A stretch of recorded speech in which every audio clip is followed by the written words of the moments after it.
कि तन से विशाल बाल रवि के समान लाल काल के कराल काल कपि जी कहाइले। परम अथाह सिंधु बनि जिमि बारी बिंदु पलक गिरत नहीं पार लांगी जाइले। असुर संहारी सब सुर के सहाय सुर स्वर्ण के समान पुर लंक के जराइले। असेवक बनाई अब संत के समीप सुख धरत ध्यान मन संकट मिटाइले।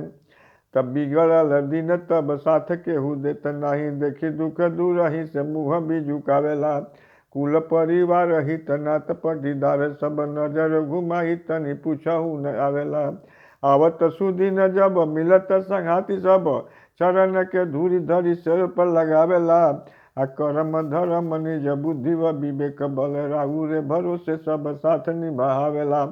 नाम के पुकार हम करी सरकार रोज नाम के पुकार हम करी सरकार रोज अगम सुधार पथ सुगम बताइना। दिल के देवल में निवास आई करी मोरी बिगड़ल बुद्धि विचार के बनाइना।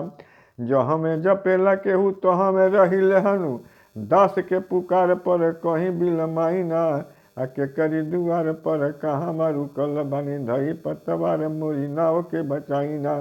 के करी दुआर पर कहाँ मारू कल बनी धई पतवार मोरी नाव के बचाइना।